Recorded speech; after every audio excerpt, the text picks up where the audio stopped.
চোখের সামনে আমরা দেখতে পাচ্ছি যে ওইখান থেকে কোনো ঘর থেকে ধোঁয়া বেরোচ্ছে, টানা আওয়াজ একটা চলে আসছে। ये भारत पर हुआ अब तक का सबसे बड़ा आतंकवादी हमला था। গুলি খেয়ে মারা গেছে। গুলি খেয়ে মারা গেছে, জানলা টপকে বাইরে এসে পড়ে। আন্ডারওয়ার্ল্ড, এই শব্দটা শুনলেই রক্তের মধ্যে দিয়ে বয়ে যায় একটা ঠান্ডা স্রোত। আর এই আন্ডারওয়ার্ল্ডের ডনেদের ডেরায় গিয়ে যারা খবর করে, The encounters could have been staged. আমি নিজে নিজে সিদ্ধান্ত নিই যে আমি দাউদের ডেরাতে যাব। আপনার কি মনে হয় যে মুম্বাইয়ের আন্ডারওয়ার্ল্ড এখনো অ্যাক্টিভ আছে? মুম্বাইতে যে ব্লাস্টটা, তার পেছনেও কিন্তু কলকাতার একটা রোল ছিল। হাসিনাকে মারার জন্য ভয়ঙ্কর একটা ষড়যন্ত্র অনেকদিন থেকে হচ্ছিল। অজিত দোভালও তখন এসেছিলেন খাগড়াগড়ে। কখনো থ্রেট পাননি? ও একটা তালিকা শোনাচ্ছে, কার্য হয়ে যাবে। সেখানে হচ্ছে 7 থেকে 8 জন জার্নালিস্টের নাম বলছে, তাদের ওনাকে 1.5 লক্ষ টাকা করে মাসে দেন। হ্যাঁ, আমি না অবাক হয়ে গেছি। এবং সেই জার্নালিস্টদের মধ্যে কেউ কেউ আপনার পরিচিত? বেশিরভাগই তো আমার পরিচিত।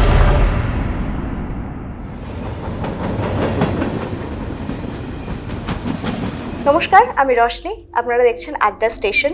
আর আজকে আমার সঙ্গে রয়েছেন চিত্রদীপ চক্রবর্তী। তার ঝুলিতে অনেক অনেক অভিজ্ঞতা রয়েছে, তার কারণ তিনি দীর্ঘ 30 বছর ধরে ক্রাইম রিপোর্টিং করছেন। আর আজকে যেটা নিয়ে কথা বলবো সেটা হচ্ছে আন্ডারওয়ার্ল্ড। আমি প্রথমেই যে প্রশ্নটা নিয়ে চিত্রদীপদার কাছে যাব, 26/11 মুম্বাইয়ে তাজ অ্যাটাক, সেই রাতে আপনি কোথায় ছিলেন? ভয়ঙ্কর অভিজ্ঞতা। সেটা হচ্ছে যে আমি সেদিন তখন ছিলাম অ্যাকচুয়ালি লালগড়ে। সেদিনই লালগড়ে একটা অদ্ভুত ঘটনা ঘটেছিল যে মাওবাদীরা একটা পুলিশ ফাঁড়ি তারা দখল করে নিয়েছিল, দখল করে নিয়ে পুলিশকে সেখান থেকে তাড়িয়ে দিয়েছিল। সেটা সেদিন সবচেয়ে বড় খবর ছিল এবং আমি খুব উত্তেজিত ছিলাম যে এত বড় একটা খবর ব্রেক করতে যাচ্ছি, যেহেতু আর কেউ পায়নি। তো আমি যখন অফিসে জমা দিই তখন অফিস খুব উৎসাহ দেখায়, কিন্তু রাত 8টা থেকে খবরটা চালানো হয়নি দেখে আমার একটু উৎকণ্ঠা বাড়তে থাকে। 9টার সময় আমাকে অফিস থেকে জানানো হয় যে এখন খবরটা একটু দেরি হবে, তার কারণ মুম্বাইতে আন্ডারওয়ার্ল্ডে গোলাগুলি শুরু হয়েছে। মুম্বাই পে আতঙ্কি হামলা যাওয়ার আগে আমি জাস্ট টিভিটা খুলেছি হোটেলের ঘরে, খুলে আমি দেখতে পাচ্ছি যে হেমন্ত কারকারে, বিজয় সালাস্কার, অশোক কামতে এরা সব বুলেট প্রুফ জ্যাকেট পরে রেডি হচ্ছে যাওয়ার জন্য। তো আমার সঙ্গে যে ক্যামেরাম্যান ছিল, তো তাকে আমি বললাম যে এরকম আজকে আর কিছু হবে না, কারণ এটা যা অবস্থা বড় খবর হয়ে গেছে, কিছু করার নেই। তো আমরা শুয়ে পড়লাম, তখন তারা দেখলাম রেডি হচ্ছে কোথাও একটা যাওয়ার জন্য। তো সাউন্ডটা মিউট করে আমরা শুয়ে পড়েছি। ভোরবেলা টিভিটা চলছিল ঘরে। ভোরবেলা উঠে আমি যখন তাকিয়েছি টিভির দেখে, প্রথম দেখতে পেলাম যে টিভিতে এরকম স্ক্রিনের মধ্যে 3 জনের পরপর ছবি এবং তাতে হচ্ছে মালা পরানো। তাতে আমি বুঝলাম যে তারা 3 জনের কেউ বেঁচে নেই। তো আমি আবার টিভি সাউন্ডটা বাড়ালাম, তখন শুনলাম যে 3 জন মারা গেছে। এর মধ্যে হঠাৎ অফিস থেকে ফোন এলো আমার কাছে যে ইমিডিয়েট ব্যাক করতে হবে, কারণ ওইখানে যেতে হবে মুম্বাইতে। তো আমি সঙ্গে সঙ্গে ওখান থেকে রওনা দিলাম, দিয়ে পৌঁছলাম কলকাতা থেকে তারপরে গেলাম। ঠিক এখান থেকে একটু জানতে চাইবো যে যখন আপনি দেখলেন এই খবরটা এরকম বড় খবর হয়েছে বুঝে যাচ্ছেন, এবং আপনাকে বলা হলো ওখানে যেতে, কতটা থ্রিল অনুভব করছিলেন? থ্রিল তো অবশ্যই না, যদি থ্রিল বলো তাহলে কিন্তু আমার কাছে সেই অর্থে ছিল হচ্ছে লালগড়টা আমার কাছে একটা অন্যরকম এক্সপেরিমেন্ট ছিল, একটা অন্যরকম জায়গা, নিজের জায়গা হতো। এবং তার চেয়ে কি হতো, তখন যেটা হচ্ছিল, আমি না কার্যত লালগড় এবং দার্জিলিং এ ডেলি প্যাসেঞ্জার হয়ে গেছিলাম। তখন একই সঙ্গে দুটো আন্দোলন চলছে, যে জঙ্গলমহলে মাওবাদীদের, পাহাড়ে হচ্ছে গজমু মানে গোর্খা জনমুক্তি মোর্চা, মানে এইদিকে কিষানজি ওদিকে বিমল গুরু। এই দুটো আমি ডিল করতে হতে আমার এমন একাধিক দিন হয়েছে যে আমি লালগড় থেকে সরাসরি গাড়ি নিয়ে দমদম এয়ারপোর্ট থেকে দার্জিলিং থেকে ফিরে আবার হচ্ছে দমদম এয়ারপোর্টে, আবার সেখান থেকে গাড়ি নিয়ে লালগড়, এরকম আমার একাধিক দিন হয়েছে। তো ফলে আমি ভেবেছিলাম যে একটা, যাই হোক, ওটা একটা জঙ্গি অ্যাটাকের খবর ওইরকম ভাবে হয়েছে, সেটা তো যাওয়ার সময় একটা স্বাভাবিক, এটা তো অস্বীকার করে লাভ নেই যে একটা আলাদা অনুভূতি হয়েছিল, একটা উত্তেজনা এসেছিল যে যাই।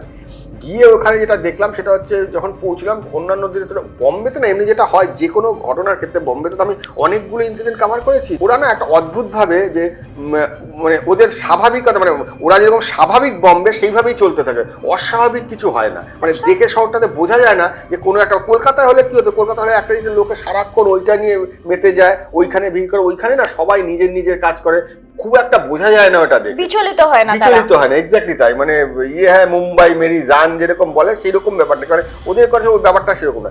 ওইটাতে আমি গিয়ে দেখলাম যে লোকজনের তাও একটু আলোচনা চলছে, মানে একটু মানে ভিড়ভাড় আছে, কিছু রাস্তা ফাঁকা, হ্যাঁ, কারণ শুধুমাত্র তাজে অ্যাটাক তো হয়নি, তার সাথে অনেকগুলো জায়গা নরিম্যান পয়েন্ট অনেকগুলো জায়গা হয়েছিল।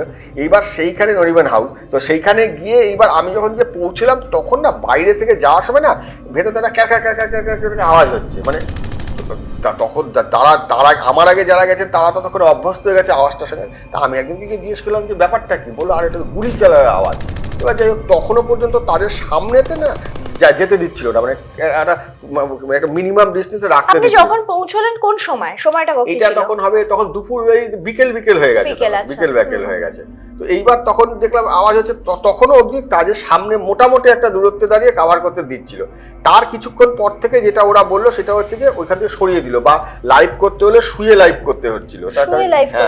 শুয়ে লাইভ করতে হচ্ছে। তাকে ওরা বলছিল যে যেহেতু আপনারা এখানে আছেন, ফলে এটা রেঞ্জের মধ্যে আপনারা আছেন, কারণ একটা গ্রেনেড বাইরে এসে যদি পড়ে ওইখানে তাহলে কিন্তু মারাত্মক ব্যাপার হয়ে যাবে। কারণ ওরা যেই ঘরগুলোতে ঘুরে বেড়াচ্ছে তখনও জঙ্গিরা, তখনও তারা জীবিত, যদি তারা ছড়ে তাহলে কিন্তু যে ক্ষতিটা হবে সেটা কিন্তু এইখানকার লোকেদের হবে। ফলে পুলিশের থেকে রিকোয়েস্ট করা হলো প্রথমে এখান থেকে সরে যেতে, তারপরে বলা হলো যারা লাইভ দিতে চান তারা শুয়ে লাইভ দিন, তার কারণ দাঁড়িয়ে করবে না, তাহলে রেঞ্জের মধ্যে থাকলে এটা প্রবলেম হতে পারে। চোখের সামনে আমরা দেখতে পাচ্ছি যে ওইখান থেকে কোনো ঘর থেকে ধোঁয়া বেরোচ্ছে, কোথাও ওই আওয়াজটা না টানা আওয়াজ একটা চলে আছে, মানে যখন শুরু হচ্ছে আওয়াজটা মিনিট 5 বা 10 ওই আওয়াজটা টানা চলছে, তারপরে হয়তো বন্ধ হচ্ছে, কিছুক্ষণ পজ দিচ্ছে, আবার তারপরে আওয়াজটা শুরু হচ্ছে।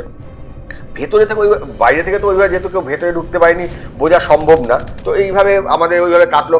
কেউ হয়তো যদি তার মধ্যে থেকে বাইরে কখনো যাচ্ছে, সে হয়তো কোনো খাবার নিয়ে আসে, পুরোটা ওখানে এসে ডিস্ট্রিবিউট করছে, এসে বিস্কুটের প্যাকেট হোক, জল হোক বা কিছু হোক, মানে সেটা সে দিয়ে দিচ্ছে, মানে ওইখানে কোনো ভেদাভেদ নেই কোনো চ্যানেলের মধ্যে।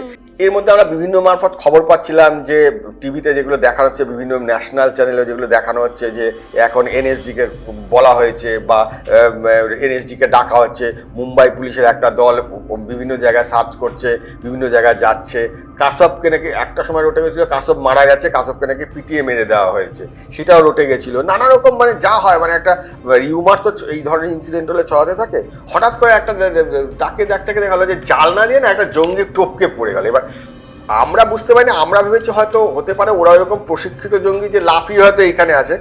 পরে যেটা বুঝলাম যে ভেতর থেকে এনএসজি কমান্ডোরা এমনভাবে গুলি করেছে যে সে গুলিটাকে জালনা দিয়ে টপকে বাইরে এসে পড়েছে, এবং ওটা তো লাইভ হয়েছে, মানে লাইভে দেখা গেছে যে বাইরে জঙ্গি ছিল, জঙ্গি ছিল, গুলি খেয়ে মারা গেছে, হ্যাঁ, জালনা টপকে বাইরে এসে পড়েছে। আপনাদের সামনে রেড বোর্ড, হ্যাঁ সামনে নিচে পড়েছে, ওইখানে তো কাছে যেতে দিচ্ছে না, তখন ওইখানটা দেখতে পাচ্ছি আমরা। কোথায় লেগেছিল গুলিটা? গুলিটা বুকে লেগেছিল, বুকে লেগে ওইখানে দাঁড়িয়ে করছিল, মানে এমন ভাবে গুলিটা ওরা চার্জ করেছে যে ওই পাশে কাচের জানলা ছিল সেটা টপকে বাইরে এসে পড়েছে। ওইখানে খবর পেলাম যে ওই যেখানে ঘটনাটা হয়েছে সেই বাপি লাহিড়ির জন্মদিন প্রবাবলি 27 নভেম্বর। তো 26 তারিখ যেহেতু রাত 12টার সময় হবে, বাপি লাহিড়ি নাকি বাড়ি থেকে বেরিয়েছিলেন, বেরিয়ে ফ্যামিলি নিয়ে সেখানে যাচ্ছিলেন ওই তাজ হোটেলে। হাফ রাস্তা থেকে উনি গিয়ে খবর পান যে তাজে কোনো একটা গন্ড হচ্ছে, কারণ ওরা বুক করা ছিল ওইখানে। তো গিয়ে খবর পান যে তাজে একটা কিছু হচ্ছে, উনি আবার গাড়ি ঘড়ি নিয়ে চলে যান। যদি কয়েক ঘন্টার ব্যবধানে হতো ব্যাপারটা, তাহলে হয়তো সেদিন বাপি লাহিড়ি ফ্যামিলি নিয়ে ভেতরে থাকতেন, উনি বেঁচে গেছেন। গৌতম আদানি কিন্তু এই খবরগুলো তখন আসা শুরু হয়েছিল। পরে যেটা জানা গেল যে মুম্বাইতে যে ব্লাস্টটা, মানে ওই ঘটনাটা ঘটেছিল তাজে, তার পেছনেও কিন্তু কলকাতার একটা রোল ছিল। আচ্ছা, কলকাতার রোলটা কিভাবে ছিল সেটা হচ্ছে এই যে জঙ্গিরা যে সিমগুলো ব্যবহার করে, ওদের যেটা আকা বলা হয় আর কি, যারা এখানে ওদের মানে হেড আর কি, যেটা পাকিস্তানে বসেছিল ওদের যে কন্ট্রোল রুমে লস্করের, তাদের সঙ্গে যে যোগাযোগ করেছিল যে সিম কার্ডগুলো ব্যবহার করে, সেই সিম কার্ডগুলোর ওদের 35টা সিম কার্ড টোটাল ব্যবহার করা ছিল, 32টা সিম কার্ড হচ্ছে ওয়েস্ট বেঙ্গলের। কিভাবে গেল এইটা দীর্ঘদিন ধরে একটা তদন্ত হয়। তদন্তে যেটা জানা যায় সেটা হচ্ছে কাশ্মীরে হঠাৎ করে গোয়েন্দারা, এটা আইবি ডিপার্টমেন্ট কিভাবে কেসটা মানে কিভাবে এগিয়ে নিয়ে গেছে, মানে এটা ইন্টারেস্টিং যে জানা যায় যে কাশ্মীরে আইবির থেকে খবর পায় যে কিছু ওইখানকার লস্কর জঙ্গি তারা হচ্ছে সিম কার্ডের খোঁজ করছে। তারা বুঝতে পারে যে ওরা একটা কিছু না কিছু করার একটা প্ল্যান করছে, ফলে সেই অনুযায়ী ওরা করছে। ওরা তখন কি করে, বিভিন্ন জায়গা থেকে ওরা বেশ কিছু আইবির লোকেরা নিজেরাই সিম কার্ডগুলো কালেক্ট করা শুরু করে। এরকম কলকাতাতে করেছে, কলকাতার পার্ক সার্কাস, মেটিয়া বুরুজ, এরকম বেশ কিছু জায়গা থেকে সিম কার্ড কিছু ওরা তোলানো হয়। তুলে নিয়ে সেইগুলো কৌশলে কাশ্মীরে সেই জঙ্গিদের কাছে পৌঁছে দেওয়া হয়, লোকাল OWG যারা বলা হয় আর কি। তো এইবার দেওয়ার পরে সেই সিম কার্ডগুলো আবার এই সীমানা টপকে পাকিস্তানে চলে যায়। সেই সিম কার্ডগুলো ব্যবহার করে কিন্তু ওইখান থেকে ফোনগুলো করা হয়েছিল, ওই জন্য ফোনগুলো অত তাড়াতাড়ি ট্র্যাক করা সম্ভব হয়েছে, নাহলে কিন্তু ট্র্যাক করতে সমস্যা হতো যদি এটা পাকিস্তানের সিম কার্ড হতো। আর একটা জিনিস জানতে চাইবো চিত্রদীপ দা, সেটা হচ্ছে যে এত বড় একটা নাশকতার ছক, এটা কি লোকাল হেল্প ছাড়া সম্ভব? আপনার কি মনে হয়? লোকাল হেল্প তো নিয়েছিল, যেমন এই তো কিছুদিন আগে একজন এখানে ধরা পড়েছিল, সে প্রাক্তন শিবসেনা কর্মী, তার সঙ্গে হেডলি যে ডেভিড কোলম্যান হেডলির সঙ্গে সে এসে ওইখানে যোগাযোগ করেছিল এবং শিবসেনা অফিসে সে ওকে নিয়েও গেছিল এবং হেডলি চেয়েছিল বাল ঠাকরের সঙ্গে দেখাও করতে, যে এই মানে এতটা অব্দি ওরা এগিয়েছিল। এবং মহেশ ভাটের ছেলে সম্ভবত বিক্রম ভাটের যে জিমে গিয়েছিল, সেই জিমে তো হেডলি গিয়েছিল, সেই জিমে গিয়ে বিক্রম ভাটের সঙ্গে তো নানা রকম পরামর্শ করেছে, এই সংক্রান্ত হয়তো না, কিন্তু বম্বে সংক্রান্ত কোথায় কোথায় সেন্সিটিভ জায়গা আছে, কি জায়গা আছে, এটা তো ওরা করেছিল। এটাতে হেডলিকে ওরা পাঠানো হয়েছিল মূলত এই ধরনের জিনিসগুলো দেখার জন্য যে কিভাবে করা যায়। এর মধ্যে একটা ঘটনা ঘটে, সেটা হচ্ছে এই যে যেদিন ওরা এই যে ওখানে আসে ছেলেগুলো, মানে এই যে কাসাব এবং বা ইসমাইল বা অন্যান্য যে জঙ্গিগুলো ওরা ঢোকে, এই ঘটনাটা কিন্তু আমাদের মানে ইন্টেলিজেন্স ফেলিওরের দিক থেকে আমি এটা বলছি যে এই ঘটনা কিন্তু আগে জানা যেতে পারতো। তার কারণ ওরা যখন ওই ছোট ছোট বোটগুলো নিয়ে ওখানে আসে, ওইখানে একটা কোলাবা একটা মাছ বাজার আছে, ওই মাছ বাজার দিয়ে ওরা ওইখানে যাচ্ছিল। এই সময় একজন মাছ কিনতে এসেছিলেন একজন ভদ্রমহিলা, তার সঙ্গে কাসবের ধাক্কা লাগে। আচ্ছা, ধাক্কা লাগার পরে তখন ওই ভদ্রমহিলা কাসব ওই মহিলা রিয়াক্ট করেন যে কিভাবে তুমি কি চোখে দেখতে পাও না নাকি, কি স্বাভাবিক? হ্যাঁ স্বাভাবিক। তখন ওরা বলে ওদের সঙ্গে কিডব্যাক ছিল, ওদের সঙ্গে বলছে যা করেছি বেশ করেছি, যা কিছু করার করে নিন, ইয়ে করুন। তখন এই যে মাছওয়ালাটি যে ছিল, মাছওয়ালাটি সন্দেহ হয়েছে, আরে এখানকার লোকাল ছেলে হয়তো এইরকমভাবে এরা কথা বলবে না বা ইয়ে করবে না। ও তখন কিন্তু পুলিশের যে নাম্বার, মুম্বাই পুলিশের কন্ট্রোল রুমের নাম্বার, সেখানে ফোন করে উনি কিন্তু সন্দেহের কথা জানান যে এরকম বোটে করে এসেছিল, ওরা হচ্ছে সেই ফায়দাটা নিয়ে সেখানে গেছিল। যদি পুলিশ সতর্ক হতো তাহলে কিন্তু মাছওয়ালার সঙ্গে গন্ডগোলের আগেই, ঘটনার পরেই কিন্তু এদেরকে ধরা যেত। সেইটা পরে তদন্তে উঠে আসে, কারণ ওই ভদ্রলোক পরে বলেন কাসবদের দেখে যে এই হচ্ছে মূল গন্ডগোলটা এখানে করে গেছিল। আমি হায়দ্রাবাদ ব্লাস্ট কভার করেছি, দিল্লি ব্লাস্ট কভার করেছি, মুম্বাইতে তারপরেও ব্লাস্ট কভার করেছি, ওই জাভেরি বাজার আর অপেরা হাউসে যেগুলো হয়েছিল, কিন্তু ওই রকম ইয়ে হয়নি, মানে এইরকম নাশকতাও দেখা যায় না, নাড়িয়ে দিয়েছিল। চিত্রদীপ্তা, আপনার যে পেহেলগাঁও বলে বইটা, সেখানে 26/11 যে মাস্টার মাইন্ড মাসুদ আজাহার, সেখানে আপনি লিখেছেন যে জঙ্গিদের কার্যকলাপ ট্রেনিং দেওয়া হতো এবং সেখানে সাংবাদিকদের বেশে ট্রেনিং দেওয়া হতো। মাসুদ আজহার নিজেই সাংবাদিক ছিলেন, তো উনি ওইখানকার একটা পাকিস্তানের লোকাল কাগজ উনি কাজ করতেন, উনি লিখতে ফিখতে ভালো পারতেন, ভালো বক্তৃতা দিতে পারেন এবং উনি মানে শারীরিকভাবে ততটা সক্ষম নয়। ফলে ওরা যখন এই যে পাকিস্তান বিভিন্ন জঙ্গি, এইগুলো তো আইএসআই বেসিক্যালি করায়, কোন সংগঠনকে তৈরি করবে, কাকে দিয়ে কোন কাজ করাবে, তখন ওরা দেখলো যে এই লোকটিকে দিয়ে আমি এই কাজটা করাতে পারি, যে লোককে মোটিভেট করার কাজ, সেইটাই ওকে ইউজ করা ওরা শুরু করলো বেশি করে, এবং সেটা ও করতে থাকলো। একটা সময় যখন দাঁড়ালো যে ও ঠিক আছে, কাশ্মীরে আমাকে গিয়ে কাজ করতে হবে, কাশ্মীরের অপারেশনের দায়িত্ব ওকে দিয়ে পাঠানো হলো যে তুমি এই কাজটা করো। কি করে আসবে? ও তখন সাংবাদিকের বেশি ওকে পাঠানো হলো এবং সাংবাদিকতা এখানে সে এসে নিজের পরিচয় দিয়ে ঘুরতে থাকলো, মানে কাজ করা শুরু করলো। 98-এর শুরুর দিকে, 97 এর শেষে বা 98-এর শুরুর দিকে ও ধরা পড়ে গাড়িতে, তখন পুলিশ সার্চ করছিল, যা হয় লোকে মনে সন্দেহ থাকলে তো সে পালানোর চেষ্টা করে, তখন ধরা পড়ে।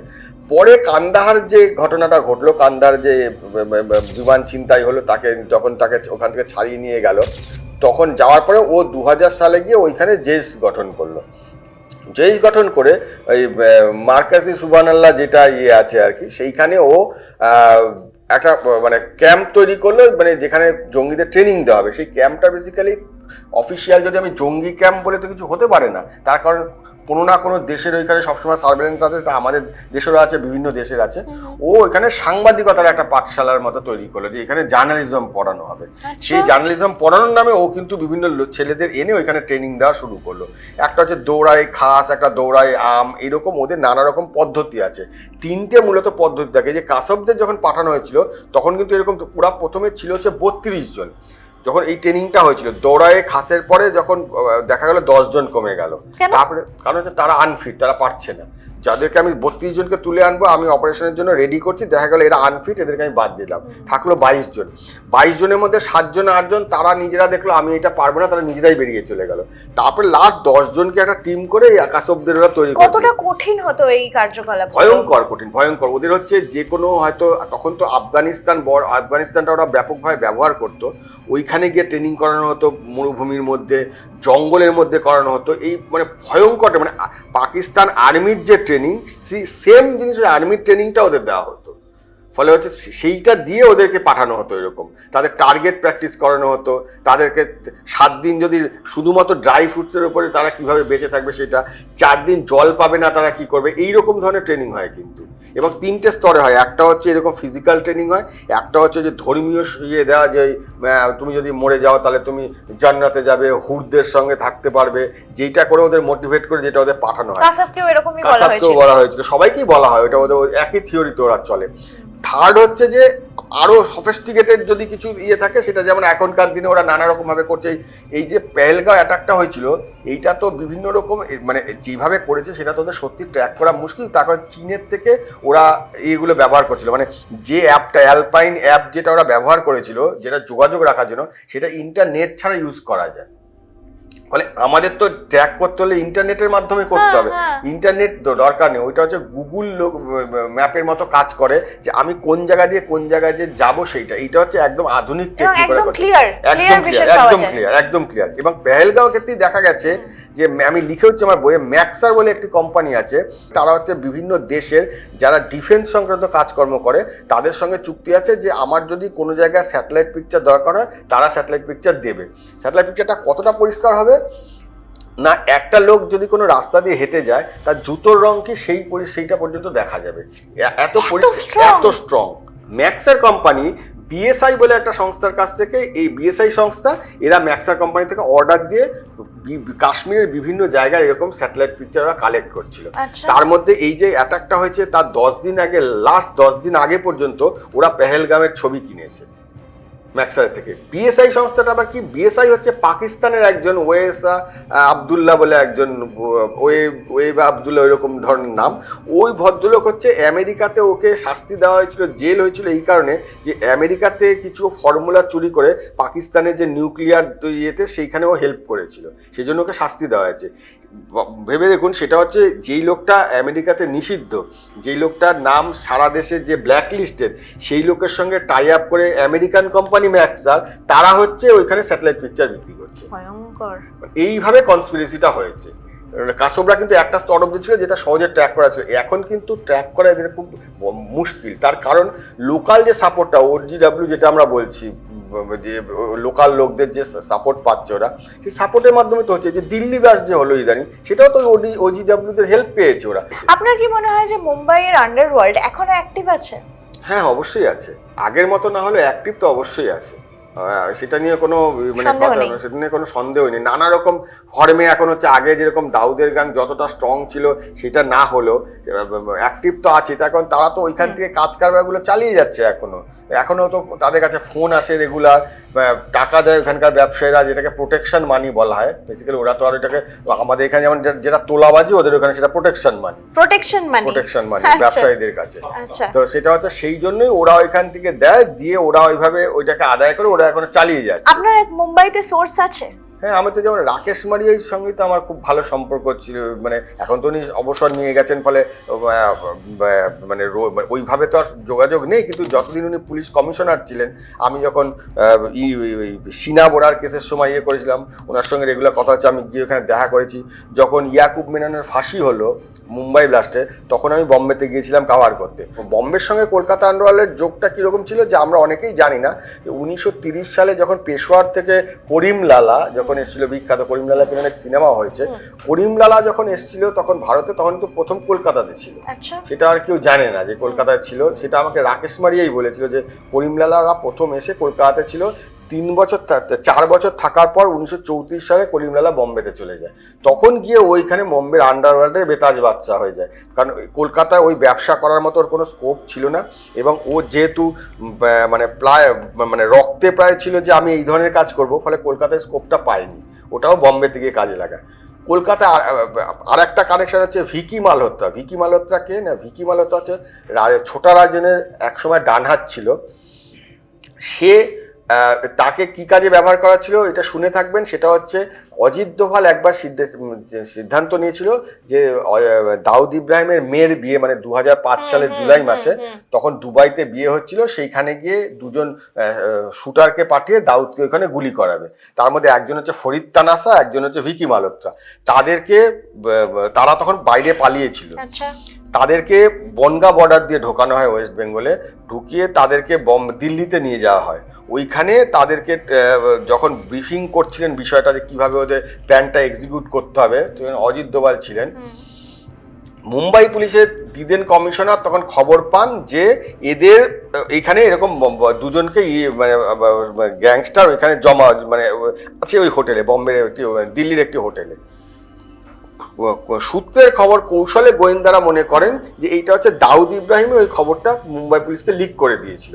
তার কারণ দাউদ এই প্ল্যানের খানিকটা অংশ কিছুটা আভাস করতে পেরেছিল যে কিছু একটা পরিকল্পনা চলছে। সেই হোটেলে গিয়ে মুম্বাই পুলিশ ওই দুজন গ্যাংস্টারকে ওইখান থেকে তুলে নিয়ে যায়। তখন যেহেতু এটা আনঅফিসিয়াল ছিল, তখন অজিত দোভাল এটাতে কোনো বাধা দিতে পারেনি। অজিত দোভাল চেষ্টা করেছিলেন যে আমরা একটা মিশন হাতে নিয়েছি, সেই জন্য এদেরকে ব্যবহার করা হবে, কিন্তু মুম্বাই পুলিশ এটা শোনেনি, তাদেরকে তুলে নিয়ে চলে গেছে ওখান থেকে দিল্লি থেকে। ফলে ওইটা মিশনটা সাকসেসফুল হয়নি। এই যে ভিকি মালহোত্রা এক সময় ছিল হচ্ছে আমাদের কামারহাটিতে। ওর বাবা ছিল ওইখানকার মিল মালিক, মানে মিল শ্রমিক। সে ওইখানে কামারহাটিতে পড়াশোনা করেছে। ও তারপর বম্বেতে যায়, যখন ও একটু পরিচিতি পায়, যে মানে ডন ফন হিসেবে পরিচিত হয়, ছোটা রাজনের সঙ্গে মেশে, তখন ও আবার কলকাতা ফেরে আলিপুর কোর্টে নিজের নাম চেঞ্জ করে, মানে কি বিক্রম চৌধুরী নাম নেয়। নিয়ে ও হচ্ছে আমাদের সাউথ কলকাতা একটা ভবানীপুর এলাকায় একটা বার কেনে। বার কিনে নেয়, একটা বার কেনে। সেই বার কিনে সেই বার চালাতো দীর্ঘদিন ধরে। পরে সেই বারটা ওর বিক্রি করেছে কিনা সেই খবর পুলিশের কাছে। এটা একটা বার আছে, মানে আমি নাম মনে নেই, নামও মনে আছে। সেই বারটা আমরা যাতায়াতের পথে আমরাও দেখতে পাই, বুঝতে পারছি আমি কোন বারটা। সেটা আমি আর বলতে চাইছি না, যেহেতু আমার কাছে অফিসিয়াল মানে ইয়েটা নেই। গোয়েন্দা রিপোর্টের উপর আমি বলে দিলে কালকে মালিক তো বলতে পারে যে কি আছে, কিন্তু গোয়েন্দা রিপোর্ট ওটা বলা আছে যে বারটা ওইখানে কিনে ওইখানে ব্যবসা করে। তারপরে পরবর্তীকালে রাজেন্দ্র কাছাকাছি কোনো একটা কাছাকাছি ভবানীপুর এলাকায়, তো সেটা হচ্ছে যে ও আবার বম্বেতে ফিরে যায়। ফলে ভিকি মালহোত্রারও কিন্তু এখানে একটা কানেকশন ছিল। এবং যেটা জানা যায় যে আমাদের এখানকার যে পোর্ট এলাকার যে মার্ডার হয়েছিল, নামটা ভুলে যাচ্ছি, পোর্ট এলাকায় নামটা ভুলে যাচ্ছি, মোগল মার্ডার হয়েছিল। মোগল মার্ডারের কেসে যে অভিযুক্ত ছিল সেই দারেন, সেও দাউদের হয়ে কাজ করেছে এবং সে হচ্ছে নেপালের হয়ে কাজ করেছে। প্লাস গত 2 বছর আগে ধরা পড়ে হচ্ছে ইজাজ লাকড়াওয়ালা বলে একজন। সেই ইজাজ লাকড়াওয়ালারও কলকাতা কানেকশন ছিল। তার কারণ ইজাজ লাকড়াওয়ালার ফোন ট্র্যাক করে পুলিশ জানতে পারে যে ও একজনকে বলছে যে কলকাতার দুজন আসবে, তাদেরকে গিটার তাদের দিতে হবে। গিটার বলেছি, গিটারটা হচ্ছে কোড ওয়ার্ড। গিটার দিতে দুটো গিটারের দাম ওদের থেকে নিতে হবে। তারপর ওরা যেখানে বসবে সেখানে লাড্ডু খাইয়ে দিয়ে আসবে। তার মানে হচ্ছে গিটারটা হচ্ছে দুটো আর্মস কিনবে ওরা, আর্মস সম্মত ধরে নেওয়া হচ্ছে AK-47, তার পয়সা নিয়ে নেবে এবং যেখানে লাড্ডু খাওয়াতে হবে, লাড্ডুটা মানে হচ্ছে ওখানে বোম মেরে দিয়ে আসতে হবে। এই কাজটা করলে পরে কোনো একটা ব্যবসায়ীর কাছ থেকে সেটা করবে, কলকাতার দুজন আসবে। তখন মুম্বাই পুলিশ কলকাতা পুলিশকে ওরা জানিয়েছিল এবং সেটা নিয়ে মুম্বাই পুলিশ অনেকদিন তদন্ত করে। তারপরে আলটিমেটলি আর সেরকম কিছু এগোতে পারেনি। ফলে কলকাতার নিজস্ব আন্ডারওয়ার্ল্ড না থাকলেও বাইরের এই যে আন্ডারওয়ার্ল্ড, যেমন কিছুদিন আগে তো ধরা পড়লো ওই তিহার জেল থেকে পালিয়ে এসে সৌরভ বলে একজন, সে সিরিয়াল কিলার ছিল, মানে 6টা মার্ডার করেছে, পরপর 2-3জনকে তার মধ্যে মার্ডার ছিল। সেইখানে সে অ্যাপ চালাচ্ছিল।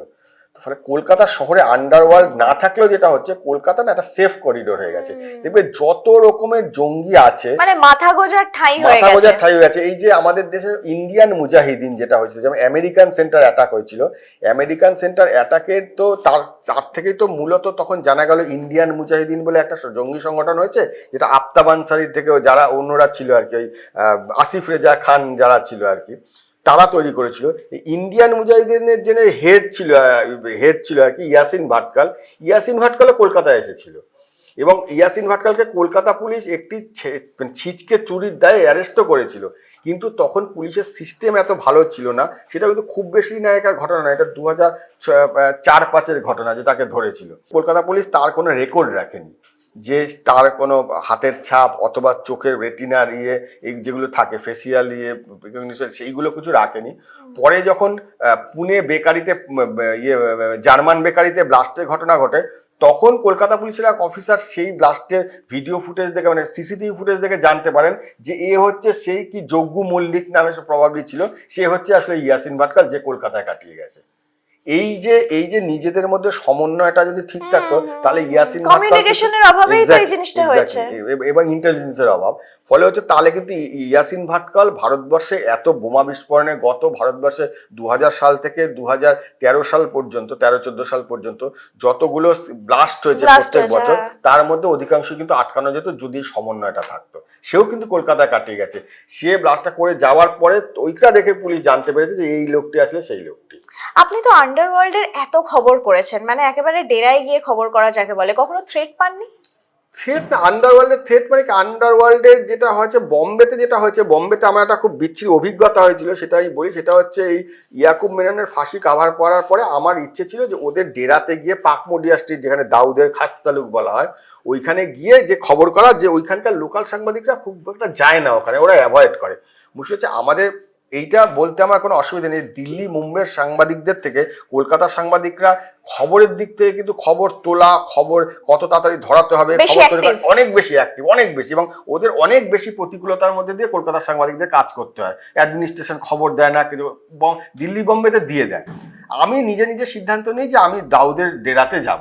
এবার দাউদের পাড়াতে, দাউদ তো নেই, দাউদের ডেরাতে যাব, পাড়াতে যাব। এবার গেছি আমি, গিয়ে যেটা হয়েছে ওইখানে একটা মজা হয়। ওইখানে যখন আপনি পাকমোডিয়া স্ট্রিটে ঢোকেন, তাহলে দেখতে পাবেন পুলিশের যারা আছে সাদা পোশাক পরে, তারা ভাববে এ হচ্ছে নিশ্চয়ই দাউদের কোনো লোক, নতুন মুখে এলাকায় এসছে।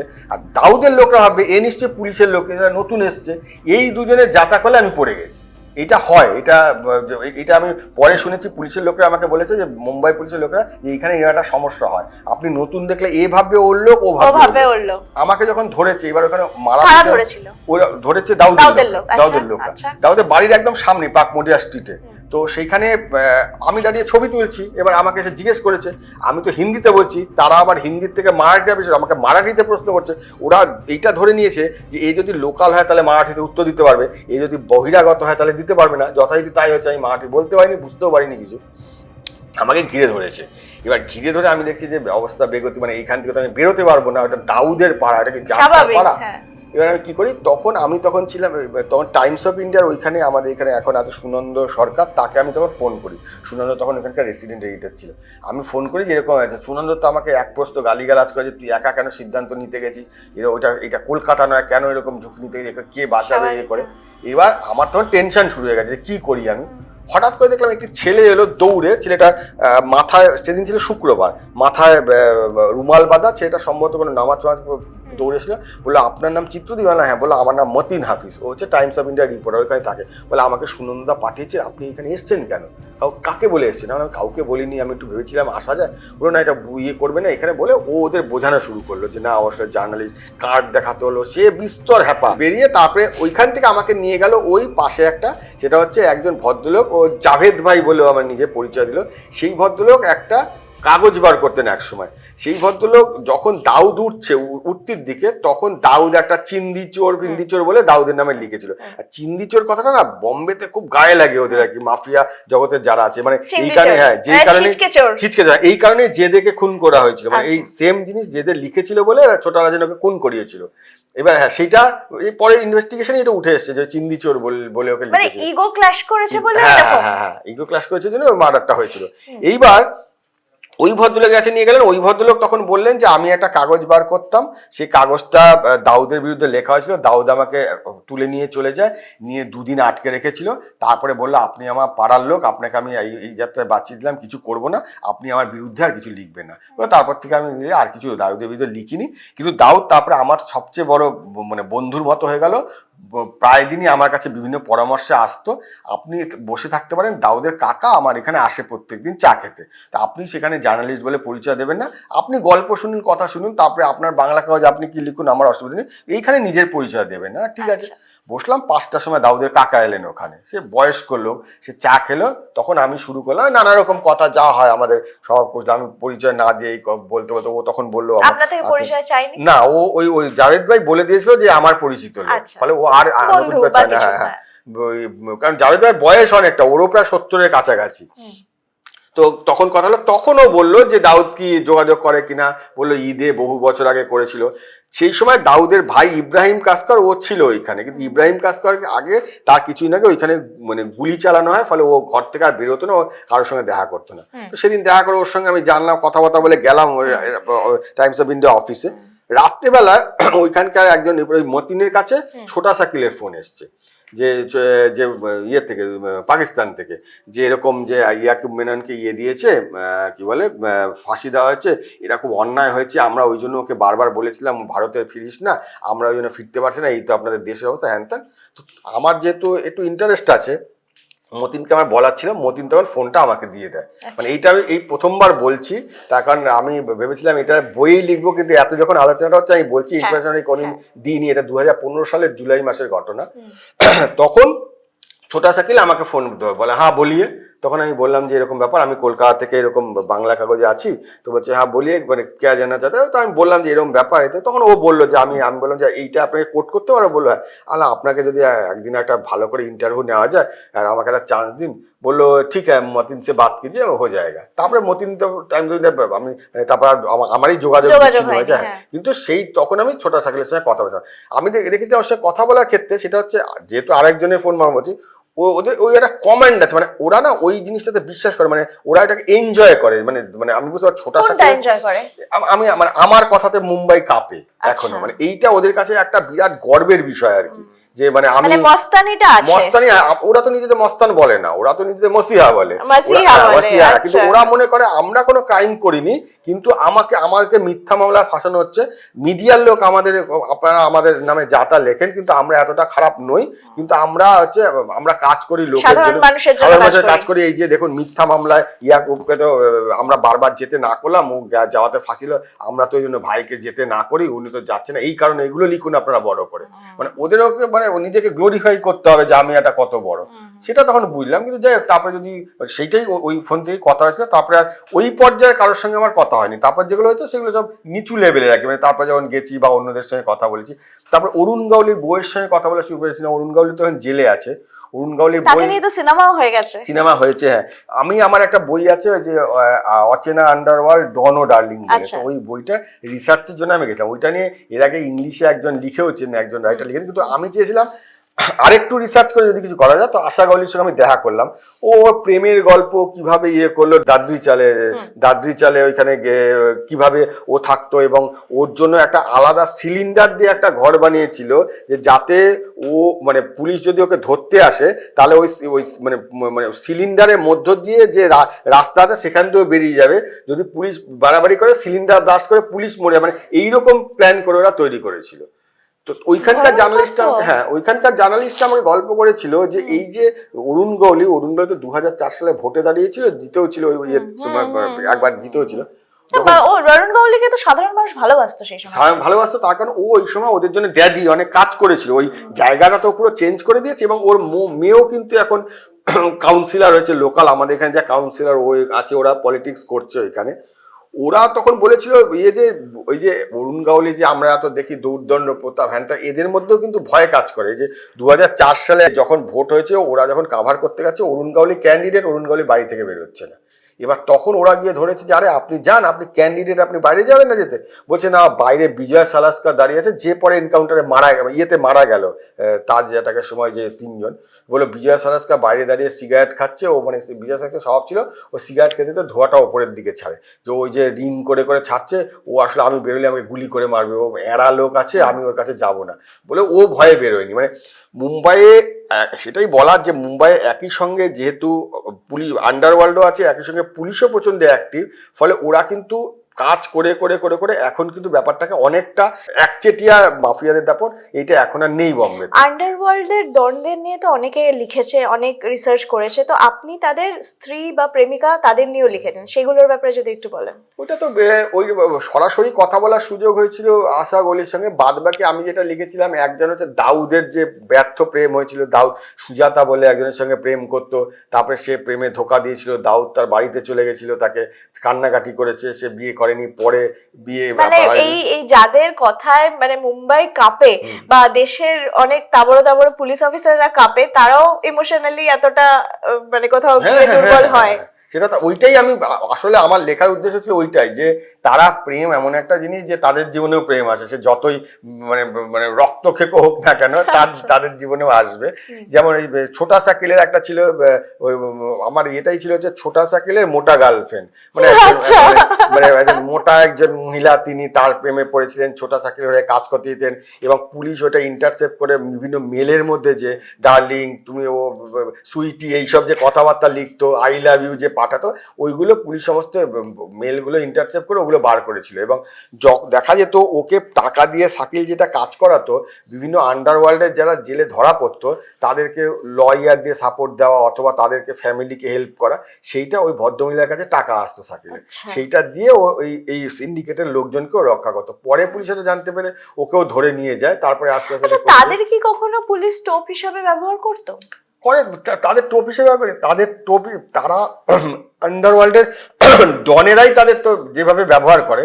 যেমন ছোটা রাজেন একটা মার্ডার করেছিল, মার্ডার করার পর তখন পুলিশ অন্যয়ে ছোটা রাজেনকে খুঁজছে, এবার হঠাৎ করে এই ফরিদ তানাসা হচ্ছে নেপালে পালিয়ে গেছিল, নেপালে একটি মেয়েকে বিয়ে করেছে রেশমা বলে। এই ফরিদ তানাসা নিজে চলে যায় হচ্ছে থানাতে গিয়ে বলে না, এটা আপনার ভুল ইনভেস্টিগেশন করছেন, ছোটা রাজেন না, মার্ডারটা আমি করেছি। এবার কেউ গিয়ে যদি বলে যে আমি সারেন্ডার করে যে আমি মার্ডার করছি, তাহলে তো পুলিশকে ওইখানে করতে হবে, তাকে অ্যারেস্ট করে, 6 মাস পরে ও বেরিয়ে আসে, বেল পেয়ে বেরিয়ে আসে, কারণ পুলিশ কিছু প্রমাণ করতে পারেনি, ফলে ছোটা রাজেনকে ধরার ইয়েটা অনেক পিছিয়ে যায়, করতে পারেনি। এইরকম বিভিন্ন হয় এরকম, মানে বেশিরভাগ কিন্তু এক্ষেত্রে নিজেদের আন্ডারওয়ার্ল্ড ইউজ করে। আগে এটা প্রচুর ছিল, এখন অনেক কমে গেছে, মানে যেহেতু আন্ডারওয়ার্ল্ডের ঝাঁজটাই কমে গেছে। প্রেমিক ডন বলতে যদি কারোর নাম বলতে বলা হয়, আপনি কার নাম বলবেন? সেটা দাউদও তো প্রেম করেছে, মানে দাউদের তো দুটো মেজবিন যে প্রেম করেছে, এবং পুলিশ যে ফোন ট্যাপ করে তাতে তো দেখা যাচ্ছে মেজবিন দুবাইয়ের কোন কি বলে গুচ্চির কোন পাওয়া যায়, ব্যাগ কোথায় পাওয়া যায়, কাকে বলছে, দাউদের কাছ থেকে প্রায় ফোনটা কেড়ে নিয়ে বলেছে অনেক বহুত বাত গিয়ে মেরে করে দেবো বলে, ও ফোন নিয়ে যে দাউদের যে বলে ফোন করেছিল তাকে বলেছে আমার জন্য দুবাইয়ের অমুক মল থেকে একটা ব্যাগ পাঠিয়ে দেবে। তো এইগুলোই হয়, মানে ওদের একটা প্রভাব তো আছে, এটা তো অস্বীকার করা যায় না। মানে অনেক ডনই আছে যাদেরকে করা যায়, মানে আরেকজন ছিল রোমা সিং বলে, যার কথা আমি লিখেছি। সে রোমা সিং হচ্ছে এই যে মুম্বাইতে যে ব্লাস্ট হয়েছিল, যে সেই সিরিয়াল ব্লাস্ট হয়েছিল, সেইখানে যে টাইগার মেনন, সে ছিল টাইগার মেননের প্রেমিকা। সেটা আবার পরে টাইগার মেননের তো পালানোর সময় বউকে নিয়ে পালিয়ে গেছে, পরে পুলিশ জানতে পারে যে রোমা সিং বলে একজন আছে যার সঙ্গে টাইগার মেননের প্রেম ছিল। তাকে পুলিশ এনে জেরা করার পর তখন পুলিশ জানতে পারে যে দুবাইতে ঠিক কোন জায়গায় ওরা গেছে। চিত্রদীপ, তো একটা জিনিস জানতে চাইবো, যে এত আন্ডারওয়ার্ল্ডের জিনিস রিপোর্ট আপনি কভার করেছেন, তো সব থেকে থ্রিলিং এক্সপিরিয়েন্স যদি জিজ্ঞাসা করি তাহলে সেটা কোনটা? থ্রিলিং এক্সপিরিয়েন্স বলতে আমার ওইটাই ছিল, মানে ওই দাউদের যেটা, সেটাই বলতে গেলে সরাসরি গেছে। এবং আমি চেষ্টা করেছিলাম, মুশকিল হচ্ছে ওইখানে গিয়ে না, ওইখানে মানে ওরা এত ইজি অ্যাভেলেবেল নয়, ওরা গিয়ে আমি গেলাম কথা বলে ওইরকম হয় না, মানে একজনের সঙ্গে কথা বলতে পারলে তখন সেটা হয়। যেমন একজন ছিল হুসেন উস্তারা বলে, হোসেন উস্তারা, কারণ উস্তারা মানে হচ্ছে ও ছোটবেলায় ও যখন স্কুলে পড়তো তখন ওকে বেশিরভাগ লোক আমাদের বুলি করে, সেরকম করেছিল। ও একজন ওই সেলুনে ঢুকে সেখান থেকে নিয়ে একজনকে করে দিয়েছিল, সে থেকে ওর নাম হচ্ছে হুসেন উস্তারা হয়ে গেছিল। ও দাউদের অ্যান্টি ছিল, মাফিয়া ডন বলতে সামনাসামনি সেরকম কথা হুসেন উস্তারার সঙ্গে কথা, কিন্তু হুসেন উস্তারা পরে কিন্তু মার্ডার হয়ে গেছে। সবচেয়ে ভয় লাগছিল সেই সময়? ভয় গেছে, আমি তো একটা রেফারেন্সে গেছি, ওইটা একটা ভরসা ছিল যে হয়তো হতে পারে, কিন্তু ভয় তো লাগবে, কারণ আমার যেটা মনে হচ্ছিল যেরকম ওর মুড সুইং করে, তাতে কোন প্রশ্ন করলে ও কি করে দিতে পারে সেটা আমার, কারণ সেই জার্নালিস্টও আমাকে বলেছিল যে দেখো ওইটা ও যে তোমাকে নিয়ে গেলে কথা বলবে এরকম কোন না, তুমি হয়তো মনে করো যে তুমি ওকে দেখতে পাবে, এইটুকু ভরসা, এটাই অনেক। সেইটা গিয়ে আলটিমেটলি দেখা গেল যে ও আমার সঙ্গে কথা বলেছিল, মানে তো 10 মিনিট 15 মিনিট টাইম আমাকে দিয়েছিল আর কি। কিন্তু পরে আমি ফিরে আসার 1.5 বছরের মাথায় ও মার্ডার হয়ে যায় আর কি, মানে দাউদের গ্যাংই ওকে মার্ডার, কারণ দাউদের গ্যাং বুঝতে পেরেছিল যে ও একটা মানে ষড়যন্ত্র করছে কিছু একটা করার জন্য, ওকে মার্ডার করে। কারণ এই যে স্বপ্না দিদি যার কথা বললাম তাকেও তো ওরা মার্ডার করিয়ে দেয় দাউদের গ্যাং। ফলে ওরা খবর পেয়ে গেছিল স্বপ্না দিদিকে ওই তৈরি করেছে হুসেন ওস্তারা, সেই সব মিলিয়ে ওকে মার্ডার করিয়ে দেওয়া হয়। আচ্ছা, আমরা যদি একটুখানি বাংলায় ফিরি, কারণ একটু আগেই আপনি বলছিলেন যে বাংলা অনেক সময় জঙ্গিদের জন্য একটা সেফ প্যাসেজ হয়ে যাচ্ছে, তাহলে কোন কোন ঘটনা উঠে আসবে সব থেকে বেশি যেটা আপনাকে নাড়িয়ে দিয়েছিল? দুটো ঘটনা হয়েছিল, একটা তো হয়েছিল 2002-এর দিকে আমেরিকান সেন্টার অ্যাটাক, আর একটা হয়েছিল 2014 খাগড়াগড়টা একটুখানি জানতে চাই। দুটোর দিক থেকে আমার কাছে খাগড়াগড়টা গুরুত্বপূর্ণ এই কারণে যে এই রাজ্যে যে জেএমবি মানে জামায়াতে মুজাহিদিন বাংলাদেশ যে এখানে আছে সেইটা আমরা কিন্তু খাগড়াগড়ের ঘটনা থেকেই জানতে পারি। এবং ঘটনাটা হয়েছিল, ওইটা যখন হয়েছিল তখন তো অষ্টমীর দিন ছিল যখন বিস্ফোরণটা হয় খাগড়াগড়ে। তো তখন আমি তখনকার এসপি ছিলেন ওখানে মির্জা, মানে যেই মির্জা এখন কোট আনকোট অনেকের কাছে কুখ্যাত হয়ে গেছেন নারদা কেলেঙ্কারির জন্য, তিনি তখন এখানকার এসপি ছিলেন। তো মির্জার সঙ্গে আমার অনেকদিন পুরনো পরিচয় ছিল, অনেকদিনের পুরনো। তো আমি তখন ওকে বললাম যে কে এইটা মানে এই কাজটা কে করতে পারে। তখন মির্জা আমাকে বলে যে না, এটা আমি বলতে পারি তোমাকে, কিন্তু যেটা করতে হবে এইখানে আসতে হবে। তো ঠিক আছে, আমি পরের দিন ওখানে যাই, গিয়ে যেটা হয় সেটা হচ্ছে বর্ধমান থানাতে মির্জা বসেছিলেন। তো আমি আরেকজন জার্নালিস্টকে নিয়ে গেছিলাম, তাকে মির্জা চিনতেন না, আমি তার গাড়িতেই গেছি। তো যাওয়ার পর তখন আমি যখন খবর দিই, মির্জা তখন ওর যে আর্দালিকে পাঠিয়ে বলে যে চিত্রদীপকে ভেতরে আসতে বলো। তো উনি বাইরে এসে বলেন আমাকে যে এরকম আপনাকে সাহেব ডাকছেন, আপনি ঢুকুন। এবার থানার সামনে তখন সমস্ত মিডিয়ার লোকজন দাঁড়িয়ে আছে, সব জার্নালিস্টরা দাঁড়িয়ে আছে, মানে এমন কোনো মিডিয়ার বাকি নেই কেউ। তা আমি ভেতরে গিয়ে ওকে বললাম যে বলে আরে বসে আমি বললাম যে আমার একটা রিকোয়েস্ট আছে। বলে বলুন। আমি বললাম যে আপনি দেখুন, আমাকে আপনি ডাকলেন ভেতরে, এদের যদি আপনি ভেতরে না ডাকেন তাহলে পরে কিন্তু ব্যাপারটা বাজে হবে, কারণ আপনি জেলার এসপি, জেলার রিপোর্টারদের ডাকছেন, আমি বাইরের থেকে এসেছি আমাকে ডাকছেন, এটা একটা বাজে মেসেজ যাবে। আপনি বললেন তাহলে কি করা যায়? আমি বললাম আপনি সবাইকে ডাকুন, সবাইকে ডেকে সবাইকে বলে সবাইকে চা খাওয়ান, ইনক্লুডিং আমাকেও চা খাওয়ান, খাইয়ে আপনি বলেন চিত্রদীপ আপনাকে এতদিন ধরে চিনি, আমি কোনো খবর কিন্তু দেবে না, এটা খুব সেন্সিটিভ ইস্যু, খবর দেবে না, চলে যান আপনি, আমি কাউকে খবর দেবো না, চা খেলে বলে যিনি বলে তারপরে সবাই যখন চলে যাবে আমি আবার 8 ঘন্টা পরে ঘুরে আপনার এখানে আসবো, তখন আপনি আমার সঙ্গে কথা বলেন। ততক্ষণে সবাই চলে যাবে, বলছে হ্যাঁ এটা ভালো আইডিয়া, বলে ঠিক প্ল্যান অনুযায়ী কাজ করা হলো। ও সবাইকে বললো, সবাই চলে গেল, আমি আবার 8 ঘন্টা পরে এলাম। আসার পরে ও আমাকে একটা ফাইল দিল যে এই ফাইলটা দেখুন। ফাইলটা দেখছি, সেই ফাইলে আছে ডিটেলটা আছে ওর মধ্যে যে জেএমবি। মির্জা কিন্তু তদন্তটা খুব ভালো করেছিল প্রথম দিকে, ওকে নিয়ে অনেক বিতর্ক হয়েছিল তখন, কিন্তু তদন্তটা ভালো করেছিল। তাতেই দেখা ছিল জেএমবি। আমি তখন জেএমবি সত্যি জানতাম না, জেএমবিটা কি আপনি সেটা জানতাম না, সত্যি জানতাম না। তো আমি বলে এটা কেউ তখন বলে জানাতে বাংলাদেশ এরকম ইয়েতে, আমরা এরা কবে থেকে কাজ বলে, এরা এইখানেই কাজ করছে, এরা অনেক দিন ধরে করছে, এদেরই হ্যাঁ অ্যাক্টিভ। এবং ও আমাকে গোটা রিপোর্টটা দিল।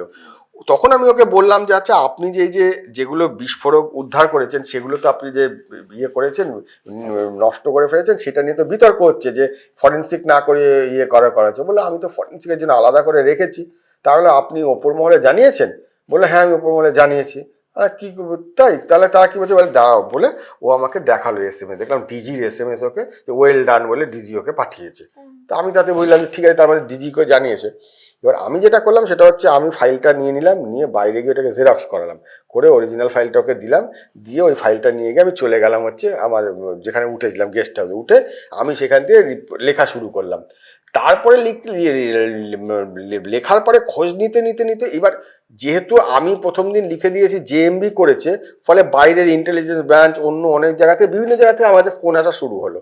তো আমি এবার তাদের থেকে ইনপুট নেওয়া শুরু করলাম। তারা ইনপুট দিল যে আসামে এদের প্রভাব বিস্তার করেছে, কিভাবে কোথায় কি হয়েছে। তার থেকে দেখা গেল যে এটা ভয়ঙ্কর একটা ষড়যন্ত্র অনেকদিন থেকে হচ্ছিল, এবং আলটিমেটলি হাসিনাকে মারার জন্য তখন যেটা উঠে এসেছিল তদন্তে, অজিত দোভালও তখন এসেছিলেন খাগড়াগড়ে ঘুরে দেখতে জায়গাটা কিভাবে হয়েছিল। তখন জানা গেল যে জেএমবি কিভাবে এখানে ঢুকে গেছে এরা। মানে একটা সময় কি হতো, একটা সময় ভারত বাংলাদেশ সম্পর্কটা এরকম না, বাংলাদেশের প্রচুর ক্রিমিনাল ইন্ডিয়াতে এসে থাকে, মানে এটা অনেক দিন ধরে চলে। এবং এখানকার পুলিশ প্রশাসনেরও একাংশ জানে যে বাংলাদেশে অনেক ক্রিমিনাল যায়, বাংলাদেশ থেকে ঢোকে। একটা ঘটনা হয়েছিল আপনাদের মনে থাকবে, রানাঘাটে একটা চার্চে একটা নানের রেপের ঘটনা ঘটেছিল, তখন হয়েছিল যেটাকে সিবিআই দেওয়া হবে, পরে যেটা দেখা ধরা গেল বৃদ্ধা, এক্স্যাক্টলি বৃদ্ধা, সেটা সিবিআই কে দেওয়া বলে ঘোষণা হয়ে গেছিল। আলটিমেটলি পুলিশ ধরতে পারে বলে যে অ্যাকিউজদের, সেটাও জানা গেছিল যে সেটাও কিন্তু বাংলাদেশ থেকে তাদের এখানে ইয়ে করে, মানে তারাও বাংলাদেশে পালিয়ে গেছিল। ফলে অনেক দিন থেকে এটা হয় এখানে। তখন জানা গেছে এখানে ক্রাইম করে ওখানে চলে যাচ্ছে, ওখান থেকে ক্রাইম করে এখানে চলে আসছে। কিন্তু বেশি যেটা হয় সেটা হচ্ছে ওখানে ক্রাইম করে এখানে চলে আসে। আচ্ছা, এটা প্রচুর হয়। যেমন সুব্রত বাইন, বাংলাদেশের দাউদ নামে যে বিখ্যাত ছিল, তাকেও তো কলকাতা পুলিশ এখান থেকে এসটিএফ ধরেছিল কলকাতা থেকে। সে অনেকদিন জেল কেটে এখন আবার বাংলাদেশে আবার নতুন করে শুরু করেছে, যেহেতু রাজনৈতিক অস্থিরতাটা ওর পক্ষে এখন অনুকূল আছে, আবার শুরু করেছে। তো খাগড়াগড়ও সেম হয়েছিল। ওরা এতদিন ধরে এসে খাগড়াগড়টাকে ওইখানে ঘাঁটি গেড়ে ওরা এই যে সমস্ত গ্রেনেড ফ্রেনেড তৈরি এইটা ওরা করছিল। এবার যেটা হইতো সেটা হচ্ছে ওইটা তো অজান্তে একটা গ্রেনেড, ওই যে পিন যেটা লাগানো, পিনটা লুজ ছিল, অজান্তে মানে অবহেলায় গাফিলতিতে একজনের হাত থেকে ওটা পড়ে যায়। ওই পিনটা খোলা ছিল, এটা তখন ব্লাস্ট করে যায়। মানে ওইটা তো আচমকা হয়ে যায়, তো ওরা সেটা বুঝতে পারেনি ব্যাপারটা, ফলে অনেকে ঝলসে যায়, মারা যায়। কিন্তু ওইটা একটা বাল্ক অর্ডার ওদের কাছে এসেছিল। যেটা মনে করা হয় সেটা হচ্ছে বোমারু মিজান বলে ওদের ওখানে যে ছিল কায়দার, সে তার নেতৃত্বে এটা করা হচ্ছিল, কারণ সে ওইখান থেকে জেল ব্রেক করে এখানে এসেছিল। তারা ওইখানে এটা পাল্টা ইয়ে করার জন্য একটা আওয়ামী বিরুদ্ধে সেটা এই ষড়যন্ত্রটা করেছিল। সেইটা আস্তে আস্তে ওঠে, মানে সামনে আসে। কিন্তু ওই খাগড়াগড়টা না হলে জানা যেত না যে পশ্চিমবঙ্গের এতগুলো জায়গায় জেএমবি অলরেডি তাদের সংগঠন করে ফেলেছে। যেটা পরে নব্য জেএমবি হলো, যেটা জানা গেল জেএমবি ভেঙে একটা আইসিসের সঙ্গে গেছে, একটা আল কায়দার সঙ্গে গেছে। এই যে কলকাতাতে বিভিন্ন সময় ধরা পড়ে জঙ্গিরা, এখন বেশিরভাগই দেখা যাচ্ছে হয় তারা আল কায়দার সঙ্গে যুক্ত, মানে আল কায়দা ইন্ডিয়ান কন্টিনেন্টাল, আর নাহলে হচ্ছে জেএমবি মানে আইসিসের সঙ্গে। এই দুটো ভাগ হয়ে গেছে জেএমবি এখন, মানে এখন জেএমবি বলে আর কিছু নেই, দুটো ভাগ হয়ে গিয়ে একটা আদি জেএমবি। এই দুটোই কি এখনো অ্যাক্টিভ? মানে তারা নিজস্ব ভাবে কোনো কাজ করে না, তারা হচ্ছে এই আল কায়দা, আইসিস এবং আল কায়দার সঙ্গে মিশে গিয়ে তারা এখন কাজগুলো করছে। যত দেখবেন এই ইদানিং কালের মধ্যে জঙ্গি ধরা পড়ছে, প্রত্যেকটা হচ্ছে হয় আল কায়দা নয় আইসিস এর সঙ্গে যুক্ত। একটা প্রশ্ন বারবার আসে, যেটা বিভিন্ন ঘটনায়, যে বেঙ্গলে কেন কিছু করে না? তারপর বেঙ্গল তো সেফ করিডোর। বেঙ্গলে এসে এরা, আমি তো বললাম যে এর আগে ইন্ডিয়ান মুজাহিদিন ছিল, নানা রকম যারা জঙ্গি অর্গানাইজেশনে, আল কায়দার লোক আছে, এখানে আইসিস এর লোক আছে, তারা এসে দেখছে আমি যেই জায়গাটায় যাতায়াত করতে পারছি, থাকতে পারছি, সেখানে আমি করে ডিস্টার্বেন্স নিজেদের কেন আমরা ক্ষতি করতে যাবো? ফলে এখানে কিচ্ছু হয় না। এই যে দিল্লির বিস্ফোরণ হচ্ছে, সেখানের সঙ্গে তো বেঙ্গলের লিঙ্ক পাওয়া যাচ্ছে। এমন কোনো ঘটনা খুব কম হয় যেখানে বেঙ্গলের সঙ্গে লিঙ্ক পাওয়া যায় না। ঠিক সবকিছুতে পাওয়া যায়। যার কারণে এইটা যে ওরা কোনো না কোনো সময় বেঙ্গল টাচ করে গেছে। এই যে আন্ডারওয়ার্ল্ডের কথা বললাম, যে দাউদের ওইখানে গুলি চালাবে, তাকেও বেঙ্গল দিয়ে ঢুকিয়েছে ওরা, বনগা বর্ডার দিয়ে ঢুকিয়েছে। আমরা এখন এই যে নানা রকম ক্রাইমের কথা বলি, যে গরু পাচারের কথা বলি, এগুলো তো বিএসএফ দায় এড়াতে পারে না। তো কারণ দেখা যাচ্ছে এই যে যেই গরু পাচারের মামলা ফামলা নিয়ে যেগুলো কথা হয়, এটা তো বিএসএফ লোকও তো যুক্ত ছিল। যেটাতে সবচেয়ে বেশি এক্সপোজ হলো সেটা তো বিএসএফ এর লোক যুক্ত ছিল। তাকে ধরেই তো প্রথম জানা গেল যে এত বড় গরু পাচারের র্যাকেট পশ্চিমবঙ্গে চলে। গরু পাচারের প্রসঙ্গ যখন উঠলো, তখন আপনার থেকে জানতে চাইবো, গরু পাচারের মাস্টার মাইন্ড বলতে, মাস্টার মাইন্ড যদি বলতে চান, তাহলে অন্যতম মাস্টার মাইন্ড হচ্ছে এনামুল হক। এটা নিয়ে কোনো সন্দেহ নেই। এনামুল হকের গল্পটা হচ্ছে 2017 সালে 2016 সালে উত্তর 24 পরগনার একজন প্রভাবশালী তৃণমূল নেতা, এবং ওইখানে দেগঙ্গা এলাকায় একটা অ্যাম্বুলেন্স ধরা পড়ে। অ্যাম্বুলেন্সে প্রচুর সোনা উদ্ধার হয়। তার নাম হচ্ছে আব্দুল বারিক বিশ্বাস। যেহেতু সে অ্যারেস্ট হয়েছে, তার নাম বলতে কোনো আপত্তি নেই, ফলে সে অ্যারেস্ট হয়। অ্যারেস্ট হওয়ার পর জানা যায় তার সঙ্গে বিভিন্ন পলিটিক্যাল লিঙ্ক আছে, তারা অবশ্যই তৃণমূলের লোকজন। সেইটা নিয়ে প্রথম পুলিশ তদন্ত শুরু করে। তো সেই সময় আমার কাছে কিছু গোয়েন্দা রিপোর্ট আসে। সেই রিপোর্টে আমি দেখতে পাই যে এই র্যাকেটটার আড়ালে গরু পাচার র্যাকেটও একটা চলছে এইখানে। সেটা নিয়ে আমি খবর করি, এটা যে আমাদের বেরোয় কাগজে, এই সময় কাগজে বেরোনোর পরের দিন সকালে আমার কাছে একজন সাংবাদিকের রেফারেন্সে একটি ফোন আসে।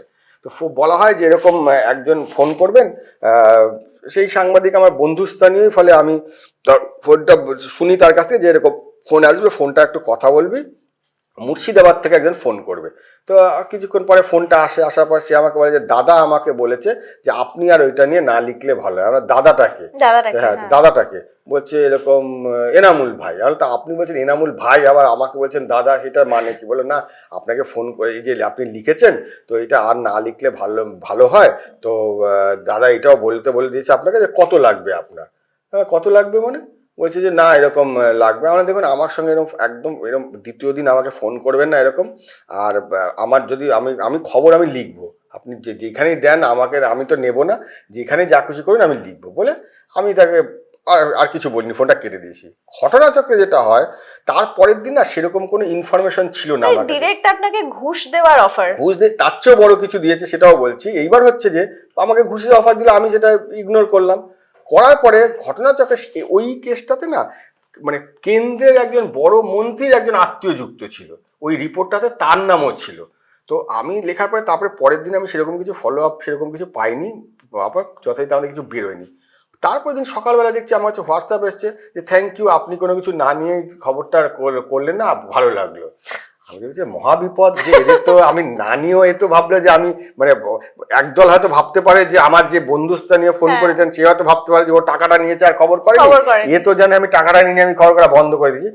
যা ভাবলো আমি আর খবর করিনি। 2018 সালে আমি হঠাৎ করে আবার বেশ কিছু তথ্য পেলাম গরু পাচার নিয়ে। তখন আমি একটা টানা 4 দিনের সিরিজ করলাম, কি করে গরু পাচার হয়, কি করে করছে, ডিটেল নাম ঠাম দিয়ে তাতে এনামুলের নাম ছিল, যে কি করে এনামুল নিয়ন্ত্রণ করছে পুরো ব্যবসাটা। পরের দিন সকালে দেখছি একটা ফোন এলো, হচ্ছে তীব্র চিৎকার করে বলছে আপনি আমাকে চেনেন, আপনি এরকম লিখে দিচ্ছেন আমার নামে, জানেন আমার মেয়ে হচ্ছে NRS এর ডাক্তার, আমার মেয়ের জামাই হচ্ছে ডাক্তার, তারা চিচি করছে, সমস্ত হাসপাতালেই হয়ে গেছে আমার নামে, আপনি জানেন আমি কতটা সম্মান হইলো, আমার নামে যা খুশি লিখে দিয়েছে। আমরা আপনার বক্তব্যটা কি? বক্তব্য না, আপনি আমাকে চেনেন, আমি জানেন, আমি আপনার সঙ্গে খোঁজ নিয়েছি, আপনি কোথায় থাকেন। আমরা শুনুন, আমি থাকি বেহালাতে, আপনি অ্যাড্রেসটা নিন, আমার ছেলে পড়ে গার্ডেন হাই স্কুলে, ও কখন যায়, আপনি এর বেশি তো আর কিছু করতে পারবেন না, আপনি একটা কিছু আমাকে করে দেখুন, আমি তারপরে দেখবো, আমার সঙ্গে কথা বলবেন না আপনি, আপনার যদি মনে হয় আপনার কোনো বক্তব্য দেওয়ার আছে আপনি দিন, নাহলে আমি কথা বলবো না। সেই ফোনে রেকর্ডিং সব আছে, মানে এমনটা নয় আমি নিজেই রেকর্ডিং করে রেখে দিয়েছি। তো সেটা হচ্ছে যে যাই হোক, ও তো চিৎকার হচ্ছে, আমরা যে আমি কোনো কথা বলবো না, আপনি আমাকে ভদ্রভাবে কথা বলুন, না কি আপনার বক্তব্য সেটা বলুন, যে আমি এইসব কাজ করি না, আপনি তাহলে বড় করে লিখুন যে আমি এইরকম কাজ করি না, আমি ভালো লোক। আমরা হঠাৎ করে আমি লিখতে যাবো কেন? আজকে কালকে 4 দিন লিখলাম, 5 দিনের দিন লিখবো আপনি ভালো লোক, আপনার বিরুদ্ধে প্রমাণ আছে বলেই তো আমি লিখেছি। প্রমাণ আছে না, কি প্রমাণ আছে? অনেকক্ষণ কথা পর তারপরেও লাইনে আসছে যে না আপনার কি লাগবে বলুন, আপনি যা লাগবে আমি আপনাকে পাঠিয়ে দেবো, আপনি একটা কাজ করুন, আমি জানি আপনার অসুবিধা, আমি একটা স্করপিও গাড়ি পাঠাচ্ছি। তখন করোনার পিরিয়ডটা ঢুকে গেছে, যেরকম ওইটা করা আছে, স্যানিটাইজ করা গাড়ি, কোনো অসুবিধা হবে গাড়ি, হ্যাঁ স্যানিটাইজ করা গাড়ি, যেহেতু তখন করোনার পিরিয়ডটা চলছে আর কি, যে আমি যাবো কি যাবো না। তো এরকম আসুন, এরকম আমি আপনার অফিসে দেখা করবো, করে আপনাকে দিয়ে বলে ও একটা বলছে, আমি বললাম যে আপনি কত দেন, বলছে আমি, বলে ও একটা তালিকা শোনাচ্ছে, তার্য হয়ে যাবে। সেখানে হচ্ছে 7 থেকে 8 জন জার্নালিস্টের নাম বলছে, তাদের ওনাকে 1.5 লক্ষ টাকা করে মাসে দেয়। হ্যাঁ, আমি না অবাক হয়ে গেছি। এবং সেই জার্নালিস্টদের মধ্যে কেউ আপনার পরিচিত? বেশিরভাগই তো আমার পরিচিত, কেউ কেন বেশিরভাগই পরিচিত। কাদের মানে পরিচিত মানে অনেকে হয়তো যদি 8 জনের নাম বলে থাকে, 5 জনকে আমি এমনি চিনি, তারা আমাকে চেনে, আর 3 জন হয়তো আমি নাম জানি, তারা হয়তো আমাকে চেনে, কিন্তু সেইভাবে আর আপনি। আমি বললাম দেখুন আপনি কাকে, হ্যাঁ আমি কাকে কি দেবেন আমি জানি না, আমি সবাই কি বেঙ্গলের সাংবাদিক? বেঙ্গলি অবশ্যই, 100% বেঙ্গলের সাংবাদিক। তো এরকম যে এরকম আমাকে তালিকা শোনাতে আসবেন না, আমি কোনো পয়সা নেবো না, আপনি আমার সাথে দেখা করুন, না আমি আপনার সাথে দেখাও করবো না। তাহলে আপনি কোনো কথা শুনবেন তো? আমি কোনো কথা, আমি একটাই কথা শুনতে পারি, আপনার যদি বক্তব্য থাকে আপনি দিন, আমি সেটা ছাপবো। আমি ওইটা ছাপতে পারবো না যে আপনি সমাজসেবী, ওটা আমি করতে পারবো না। বলে তারপরে হচ্ছে যে যাই হোক হয়ে গেল, বলে আমি তাহলে আপনার সাথে দেখা করবো না, আমি আপনার সাথে দেখা করবো না, বলে হয়ে গেল।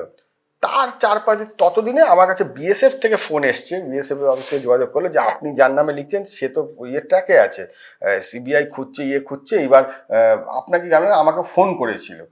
বলে আচ্ছা আমাদেরও তো, কারণ ততদিনে আমরা জেনে গেছি। আপনার ফোন কি তখন ট্যাপ করা হচ্ছিল? না, আমার ধারণা ট্যাপ করা হচ্ছে না। এবার তখন হচ্ছে যে BSF, ততদিনে জানা গেছে যে BSF এক কমান্ড্যান্ট কেরালাতে ধরা পড়েছে, সে এখান থেকে যাওয়ার সময় কয়েক বস্তা টাকা নিয়ে গেছে, এবং ওইখানকার যে মানে হিসাব বহির্ভূত সম্পত্তির যে মামলা যে ধরা পড়েছে, সে এনামুলের নাম বলেছে। এইবার এইদিকে তো এনামুল আমাকে রোজ ফোন করেছে, এবার আমি আবার লেখা শুরু করেছি, এনামুল রোজ ফোন করে রোজ সকালে চেঁচাচ্ছে। এবার আমি আর এক দিনে একটা নাম্বার, একটা করে নাম্বার আছে, আমি কথা বলে সেদিন এটা ব্লক করে দিই। এইবার তো এবং সব রেকর্ড করে রাখি এগুলো, মানে এমন হচ্ছে হোয়াটসঅ্যাপ কল করছে, আমি দেখলাম হোয়াটসঅ্যাপ কলটা এখন আমি নিজের হোয়াটসঅ্যাপটা করে অন্য একটা ফোনে রেকর্ডিং করে রেখে দিচ্ছি সব। এইবার সে কিছুতেই চায় না, তারপরে লাস্টে ও বলে যে আপনি একটা কাজ করুন, আমি আপনার সঙ্গে, আমাকে একবার দেখা করার সুযোগ দিন, আমি আর আপনাকে কখনো ফোন করে বিরক্ত করবো না, একবার আমাকে সুযোগ দিন, আমাকে করুন। সে কাতরিয়ে, আর ঠিক আছে আপনার বাড়িতে আসবেনই না, অন্য কোথাও আপনার সাথে দেখা করুন, আপনি অফিসে আসবেন, এবং CCTV যেখানে জোন আছে আমাদের, সেই জোনে গিয়ে ঢুকে কিন্তু আমি কথা বলবো, আমি আপনার সঙ্গে এমনি কথা বলবো না। বলে ঠিক আছে। ও এসছে, ডাকলাম, আমাদের অফিসেও এলো, তারপরে এসে ওর সঙ্গে একটা লয়ার নিয়ে এলো। লয়ার এনে সে এত বান্ডিল কাগজ নিয়ে এসছে, কাগজ এনে ও আমাকে দেখাচ্ছে যে ও 25 কোটি টাকা ইনকাম ট্যাক্স দিয়েছে। এখন যে 25 কোটি টাকা অফিসিয়াল ইনকাম ট্যাক্স দেয়, সে আনঅফিসিয়াল কত টাকা তার হয়েছে সে দেখাচ্ছে। 25 কোটি টাকা আমাকে যা কাগজপত্র দিয়ে গেছে, মানে আমি যা কাগজপত্র যা আমাকে ও বোঝালো, হলো হওয়ার পরে আপনি বুঝলেন না, আমাকে দেখালো, আমি দেখলাম, মানে মোটামুটি তো দেখতে পাচ্ছি যে ও কত দিয়েছে। এই মোটা বান্ডিল কে পড়বে? আমি তো পড়িনি, ওগুলো পড়ে আছে আমার অফিসের ড্রয়ারে। খুব স্বাভাবিক। হ্যাঁ, এইবার হচ্ছে যে এবার আমাকেও বোঝাচ্ছে না আমি ভালো লোক, আমি করোনার সময় এত লোককে খাবার দিয়েছি, এই করেছি বলে ও বেশ কিছু পলিটিক্যাল লিডারের নাম বললো। আমি বলছি না এই কারণে অন ক্যামেরা, তার কারণ হচ্ছে সে ও মুখে বলেছে, আমার কাছে সেগুলো কোনো প্রমাণ নেই। হ্যাঁ, তার মধ্যে অনেক প্রভাবশালীর নাম ও বলেছে, আমি বলছি না তাদের নাম। তো এইবার হচ্ছে যে একে এত দিয়েছি, ওকে এত দিয়েছি, সব হিসেব দিচ্ছে। আমি দেখুন, আপনি যা বলেছেন আমার দৃঢ় বিশ্বাস আপনি 2 থেকে 3 দিনের মধ্যে অ্যারেস্ট হয়ে যাবেন, আপনাকেও বাঁচাবে না। না, আপনি কি বলছেন, আমি আপনার সঙ্গে দেখা করতে এসেছি বলে আমি অ্যারেস্ট হয়ে যাবো এই জন্য? আর দেখুন, আমার মন বলছে আপনি অ্যারেস্ট হবেন না। আমাকে কে অ্যারেস্ট করবে? আমি লয়ার নিয়ে ঘুরে বেড়াচ্ছি, ধরলে আমি সঙ্গে সঙ্গে বেল নিয়ে নেবো। ও 24 ঘন্টা আমার সঙ্গে থাকে। লয়ারটা বলছে, হ্যাঁ দাদা আমি ওর সঙ্গে থাকি, হ্যান এসব বলছে, আমি হাইকোর্টের লয়ার, এসব বলছে। বলাটা বলো, সে একদম মাফিয়া, মানে সে একদম, মানে অফিসের নিচে এসে চিৎকার। আমি তো সিসিটিভি জোনে কথা বলছি দাঁড়িয়ে। তারপর তো সে চলে গেল। যাওয়ার পরে তার ঠিক 2 দিনের মধ্যে অ্যারেস্ট হয়ে গেল। সিবিআই তুলে নিল। সেটা আমি ফেসবুকে লিখেও ছিলাম যে ধর্মের কল বাতাসে নড়ে, 2 দিনের মধ্যেই তুলে নিয়েছে। যে হুমকি দিতে এসেছে, হাইকোর্টের লয়ার কিছু করতে পারে নাকি, গরু পাচার কেসে পারে নাকি? পরে দেখা গেল তদন্ত করে ও হচ্ছে সবচেয়ে বড় আর কি, মানে এই গরু পাচারের র্যাকেটে সবচেয়ে বড় ছিল এখানে আর কি, কিং ছিল। এবং ও প্রমাণ, এবং আরেকটা জিনিস মজার ব্যাপার বলি, এই যে ধরুন ওর সঙ্গে যখন আমি এই যে বললাম 4টে সিরিজ লিখলাম, প্রথম দুটো যখন বেরিয়েছে, থার্ড ডেতে হঠাৎ করে দেখলাম আমার বাড়ির অ্যাড্রেসে একটা খাম এসছে। তো আমি খাম ফামেলে সাধারণত ওইভাবে করি না, পাই পোস্ট এসছে, ঠিক আছে ওইটা করে খুলে দেখছি এনামুলের বিরুদ্ধে এক গাদা এভিডেন্স আমাকে কেউ একজন পাঠিয়েছে, অচেনা লোকজন একজন, মানে আমি জানি না, মানে সে তো নাম লেখেনি, নিজে এনভেলপে পাঠিয়েছে। তাতে হচ্ছে ও কবে গরু পাচার করতে গিয়ে পুলিশকে পিটিয়েছে, কোন থানাকে কত টাকাও দেয় তার লিস্ট পাঠিয়ে দিয়েছে। দিয়ে ওইটা বেরোচ্ছে। 4th ডের দিন বাংলাদেশ থেকে আমার কাছে একটা ফোন এলো, দাদা এরকম আপনি তো লিখছেন। বললাম যে হ্যাঁ। বললো খুব ভালো, ঠিক লিখছেন একদম, আমি আপনাকে কিছু ইনফরমেশন দেবো। বাংলাদেশ থেকে ফোন এসেছে, বাংলাদেশের নাম্বার থেকে, আমার এখনো নাম সেভ করা আছে। তো আমি বললাম যে ঠিক আছে দিন।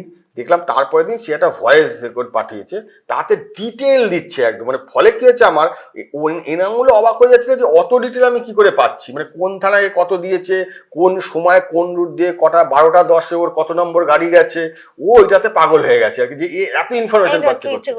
আমার ধারণা এইসব ব্যবসাতে তো শত্রু কোনো না কোনো সময় থাকে, ওর কেউ একটা মানে যে যখন দেখেছে আমার নামে, কিন্তু আমার অবাক লেগেছে যে সে বাড়ির অ্যাড্রেসটা পেলো কি করে, কেউ একটা ওরই কোনো একটা শত্রু দেখেছে যে এখন এর নামে দেওয়া যায়, সে ওইটা পাঠিয়ে দিয়েছে।